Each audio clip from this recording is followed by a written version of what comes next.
Okay, all the technical details are set.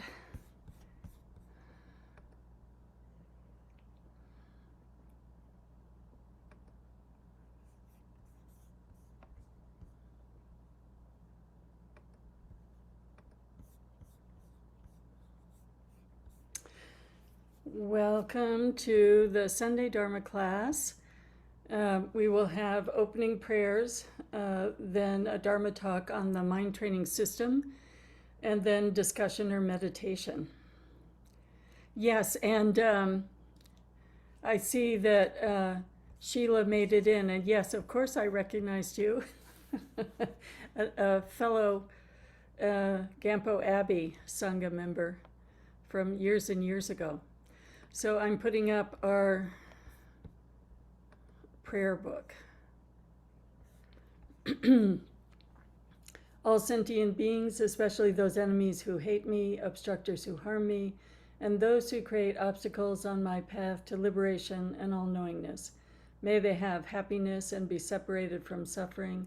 I will quickly establish them in the most perfect and precious Buddhahood. All sentient beings, especially those enemies who hate me, obstructors who harm me, and those who create obstacles on my path to liberation and all-knowingness, may they have happiness and be separated from suffering. I will quickly establish them in the most perfect and precious Buddhahood. All sentient beings, especially those enemies who hate me, obstructors who harm me, and those who create obstacles on my path to liberation and all-knowingness, may they have happiness and be separated from suffering. I will quickly establish them in the most perfect and precious Buddhahood. Thus, until I achieve enlightenment, I perform virtuous deeds with body, speech, and mind. Until death, I perform virtuous deeds with body, speech, and mind. From now until this time tomorrow, I perform virtuous deeds with body, speech, and mind. In the Buddha, the Dharma, and the Sangha most excellent, I take refuge until enlightenment is reached. By the merit of generosity and other good deeds, may I attain Buddhahood for the sake of all sentient beings. In the Buddha, the Dharma, and the Sangha most excellent, I take refuge until enlightenment is reached. By the merit of generosity and other good deeds, may I attain Buddhahood for the sake of all sentient beings. In the Buddha, the Dharma, and the Sangha most excellent, I take refuge until enlightenment is reached. By the merit of generosity and other good deeds, may I attain Buddhahood for the sake of all sentient beings. As earth and the other elements, together with space, eternally provide sustenance in many ways for the countless sentient beings, so may I become sustenance in every way for sentient beings to the limits of space until all have attained nirvana.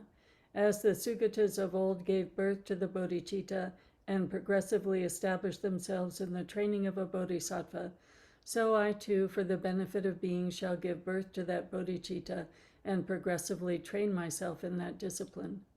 At this moment, my life has become fruitful. I have realized my human life. Today I am born into the family of the Buddhas. Now I am a child of the Buddhas. From now on, I will forthrightly perform the actions befitting my family. I will act so as not to degrade the faultlessness and discipline of my family. Just as with a blind man finding a jewel in a heap of dust, thus somehow bodhicitta has been born in me. This is the supreme Amrita which destroys death, the inexhaustible treasure which removes the world's poverty. It is the supreme medicine which cures the world's sickness, the tree which provides rest for beings weary of wandering on the paths of existence. It is the universal bridge on which all travelers may pass over the lower realms, the rising moon of mind which dispels the torment of the kleshas. It is the great sun which puts an end to the obscurity of ignorance, the pure butter which comes of churning the milk of the holy Dharma. For travelers wandering the paths of existence seeking happiness from objects of enjoyment, it is supreme bliss near at hand, the great feast which satisfies sentient beings. Today, witnessed by all the protectors, I have welcomed the sentient beings and Sugatas, Devas, and Asuras rejoice. May all mother sentient beings, boundless as the sky, have happiness and the causes of happiness. May they be liberated from suffering and the causes of suffering. May they never be separated from the happiness which is free from sorrow. May they rest in equanimity, free from attachment and aversion. May all mother sentient beings, boundless as the sky, have happiness and the causes of happiness. May they be liberated from suffering and the causes of suffering. May they never be separated from the happiness which is free from sorrow. May they rest in equanimity, free from attachment and aversion. May all mother sentient beings, boundless as the sky, have happiness and the causes of happiness. May they be liberated from suffering and the causes of suffering. May they never be separated from the happiness which is free from sorrow. May they rest in equanimity, free from attachment and aversion. So happy to see all those new faces that have just come on, and welcome if you are continuing from the previous hour. We are working with something that's called the 7 Points of Mind Training from Geshe Chokawa. I think there's something like 52 or 59 slogans that are easy to remember, that when we're experiencing a moment of difficulty will pop up into our minds. And these are formatted in 7 different stages. And so the current stage that we're in is commitments of how to abide in the mind training. So what are the commitments that we're working with? And today we're working with the 27th one, which is work with the greatest defilements first. And we started that last week, but we'll continue. I particularly am going back to this one because it's paired with give up all hope of fruition or give up all hope of rewards. So it's interesting and important to see that they are all in a context, and so often they're paired. And I was actually studying a text early this morning that had them organized in quite a different order. So the person who was giving a commentary found even greater meaning in putting some of the very first slogans at the very end. So they're wonderful, easy to remember, and I'm going to put right in the chat room, work with the greatest defilements first. And even this one I want to put again in the context of Buddha nature, which we've been discussing all along. So the general view that we're working with, and this is really, really important, is that we are absolutely perfect, that there is an inner perfection that never can be damaged or touched or destroyed or weakened or lessened in any kind of way. And one of the things that is so important about this is we may have grown up with the kind of parenting that says over and over again, you're bad, you're terrible. We may have come from religious traditions where there were unskillful teachers teaching little children, saying you're bad, look for all the ways that you're bad. We may feel that our culture emphasizes different norms that speak to us, saying you're bad, you're bad, you're bad. So it is, for all of us, quite a shift to begin to take in what is it like to begin to behold our minds with a trust that there is a perfection, with a trust that we are nothing other than wonderfully good, and that all these things that torture us, that we regret, that seem like habits that we've had forever and we can't get rid of, that they're all transient. We call them adventitious in that they come together due to causes and conditions, but they are not in any way touching marring, filtering into that wonderful perfection that is our essence. So, from that perspective, when we're thinking about meditation, we don't have to become different. We are just removing all of those different kinds of fears and blindnesses and reactionary states of mind that cover our perfection. And the other significant difference than the Judeo-Christian system that most of us grew up in is that we're not thinking of the Buddha as a deity or in some way greatly different than we are. We're not thinking of our gurus as some sort of deity greatly different than we are. We see that they have removed all of their coverings and their extraordinary perfection is blazing right in front of us. But we have the same capacity as the Dalai Lama, the same capacity as His Holiness Chetseng Rinpoche or Garchen Rinpoche. All we have to do is remove those obscurations, those habits, those coverings. And one of the examples that's given to help us understand that our mind has this capacity is that we can see over time, little by little, the blindness cloak, the cement covering, our inner perfection is getting more and more permeable.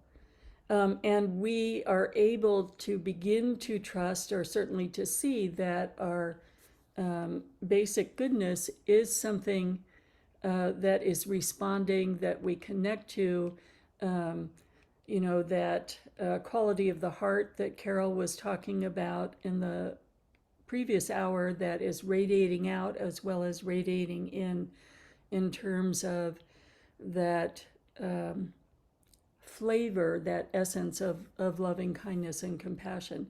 And so the example is given, how is it that we can understand that the basic goodness or the inner perfection is in us, is we have a mind, and that mind has capacity. So, for instance, if we had a rock that was like a granite rock, and if we put it under tremendous pressure, it would never turn into a diamond. However, if we had a lump of coal, if we put pressure on it over time, I don't know how this works geologically, but it turns into a diamond. So even though we can't see it, because we have a mind, we have capacity. And all beings with mind have capacity, and that's why we have a reverence for life and for all beings. It's because every single being has that Buddha nature seed, has that potential, and so every being is worthy. And that too is how we can commit to that beautiful opening prayer, may all sentient beings, even those enemies that hate us. So the great beings, we see their Buddha nature blazing forth, and that comes because they have worked with their coverings of their mind. Even the language we use, ordinary mind, natural mind, is this state without all of the coverings. So we see that, and we see the beginnings of some of our obscurations dissipating. So we see that, yes, we have a good heart and bodhicitta, and if we carry through working with our habits and patterns and reactive mind, then when that's cleared away, we will also be blazing forth. It's not becoming a different person than who we are. It's connecting to that original mind. So there's that beautiful quote, nothing needs to be added, nothing needs to be improved. Our natural mind is that Buddha nature blazing forth. And so we start with the greatest defilements.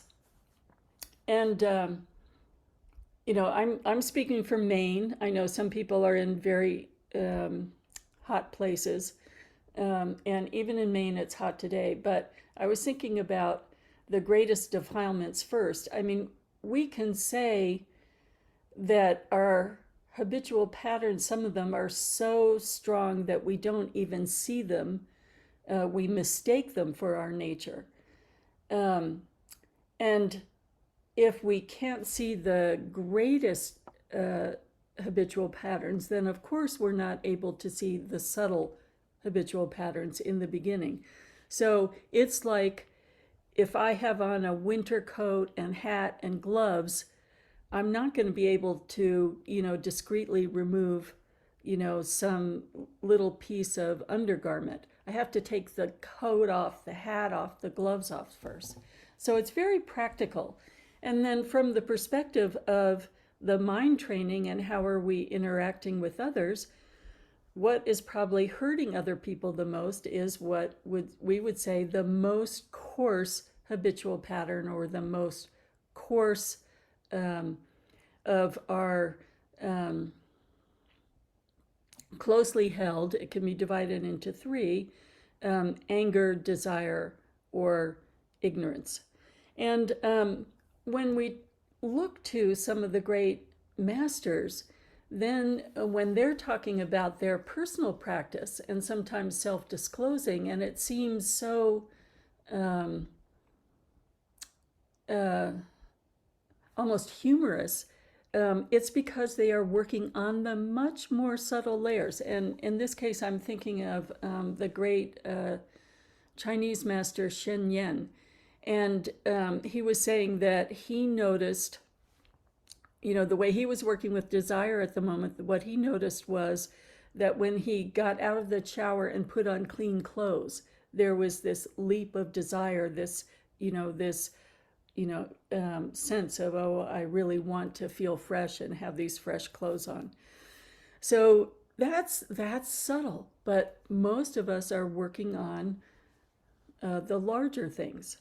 And when we begin, it can feel as though, how do we take on, let's say if we have a great hatred, or if we have some leftover quality of not being able to forgive that is such a pain. How do we start with our addictions, for instance? And we start by shifting our perspective to the confidence in the Buddha nature, which allows us to be honest with ourselves and to say, I'm not a little bit addicted, I am a lot addicted. Or I'm angry almost every day. I'm angry almost every 5 minutes. However you would really see yourself transparently, but without shame, without any kind of guilt, without any way of thinking there's something wrong with me because I'm angry all the time. We can say, oh my goodness, I have developed such an intense pattern that this is covering my warm, open heart almost all day long. What can I do to really work with that pattern so I can have the freedom to have an open heart? And when we get very practical about committing to change, then it's really interesting to see, oh, this is why we make commitments. This is why we take the Bodhisattva vow. This is why we take the 5 lay vows. This is why we take different layers of vows, because they're supporting us both in understanding our inner perfection and seeing our habits as they are and letting go of those habits. So if we think of the 5 lay vows with no intoxicants and no sexual misconduct and no killing, no lying, no stealing, those are all about outward behaviors that are hurting ourselves and others.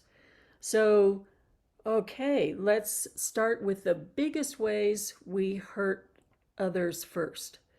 And let's really use these commitments, even in a day-to-day way, to say, I'm going to be conscious of all the bugs in my path and lift them off the path. I'm going to be conscious of, sweeping, this time of year, little ants come up from somehow in my kitchen, sweeping them gently and relocating them outside, with a gentleness that doesn't harm. I'm going to use my alertness and mindfulness not to sort of settle into a kind of ignorance that dismisses their Buddha nature, their inner perfection. And we can apply that to any of our states that we see as the most coarse, whether it's anger or intoxicants or however you choose to begin. And we can also see how Sangha is precious as a precious jewel in this endeavor, because we participate in a community that says we all make these commitments and we support each other in keeping the commitments, and we support each other in holding a mirror up when we're confused, with gentle reminders of how to soften the anger, soften the addiction, soften the ignorance. So then, as I was saying, this is followed by give up all hope of fruition is one translation, and give up any sense of reward is another translation. So as we're doing this with a sincere motivation to benefit self and others. And every time our ego enters in, if I do all of this, if I become such a great practitioner, then everybody will respect me, the teachers will praise me, all the people in my community will think I'm just so wonderful because I don't do this, this, or this, and et cetera, et cetera. It's a reminder that on the first hand, it's not about a reward, and on the second hand, fruition in the sense of changing into something else is not what we're doing. In the sense of some other better, more wonderful place or state of mind that's different from the present moment is not what we're doing. Some sense of achieving something. Our Buddha nature is not a thing. It's this vast alertness, potential without self or other, that has the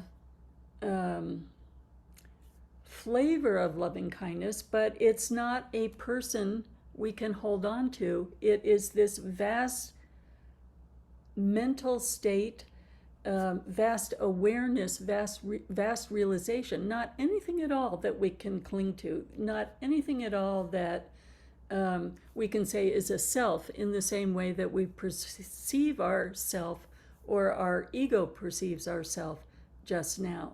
So it's interesting to put these together to see, all right, if I'm working on defilements, is it so I can feel better and have a happier life? Or is it so I can uncover this extraordinary state that actually has the capacity to benefit all sentient beings? It's looking to see, as we meditate, am I meditating so I can get something or be something? Or are we meditating for this extraordinary realization that isn't a thing at all? And so one of the practices that we do regularly, and in our Sangha we do it in the Tuesday and Thursday morning group, is recite the Heart Sutra. So here we are with nothing to attain.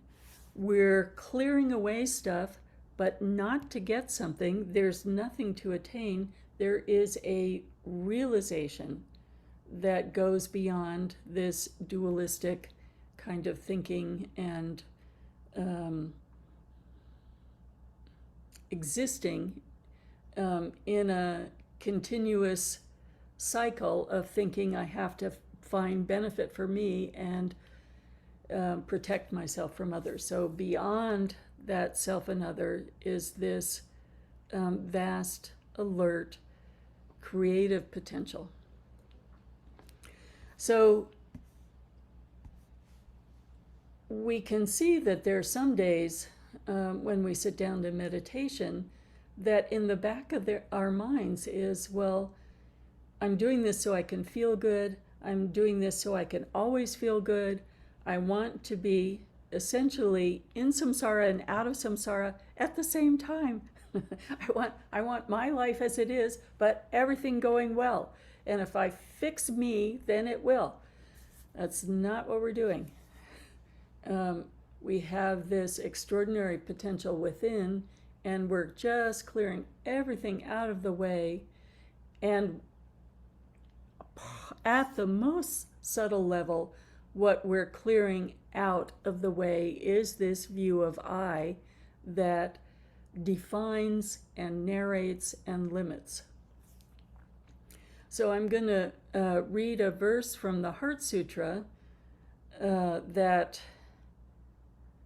expresses this quality of attaining what can't be attained. It is free of ignorance and the end of ignorance. Boundlessness is free of old age and death, and free from the end of old age and death. It's free of all concepts. It's free of suffering, arising, cessation, and path. It's even free of our sense of the steps of Dharma that will liberate us, and free of wisdom and attainment.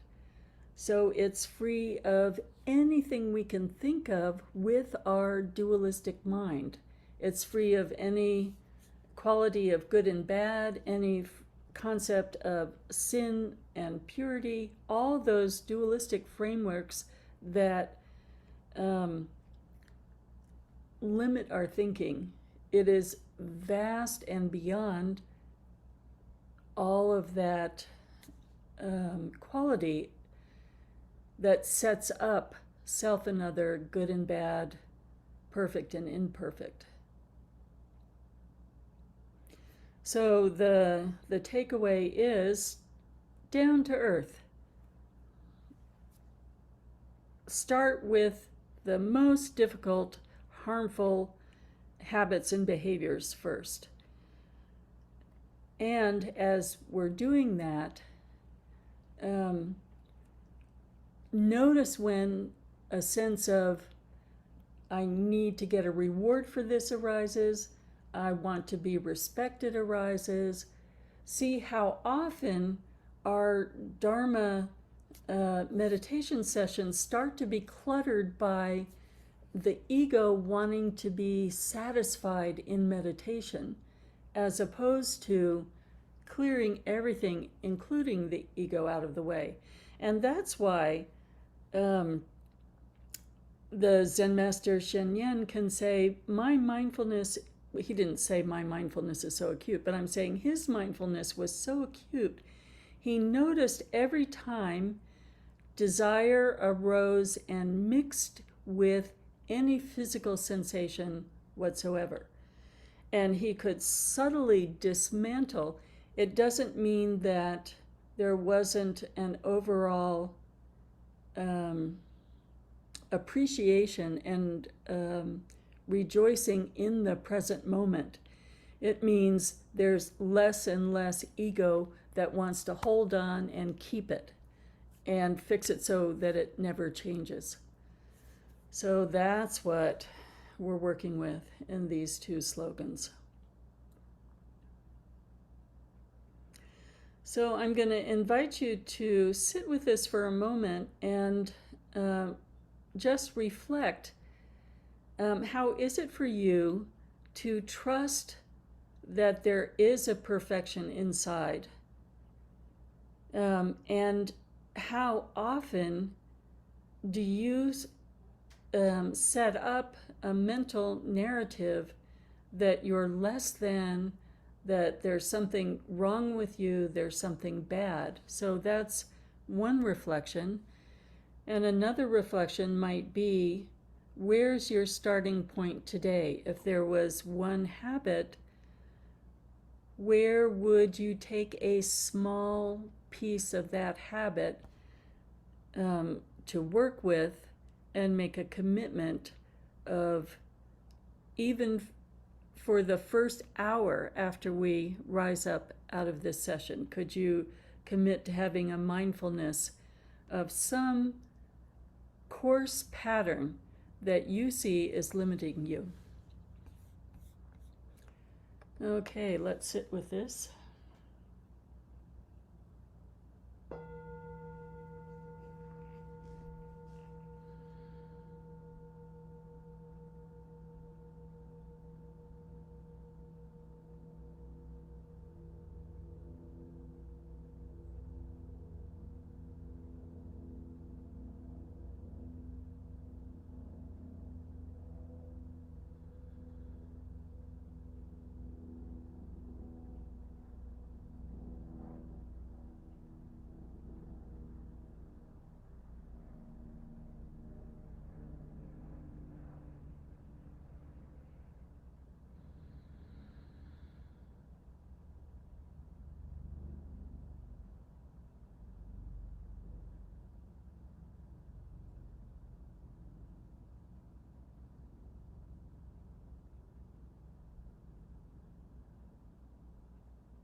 So I'll do a quick dedication and then we'll close down the Facebook Live and have a discussion.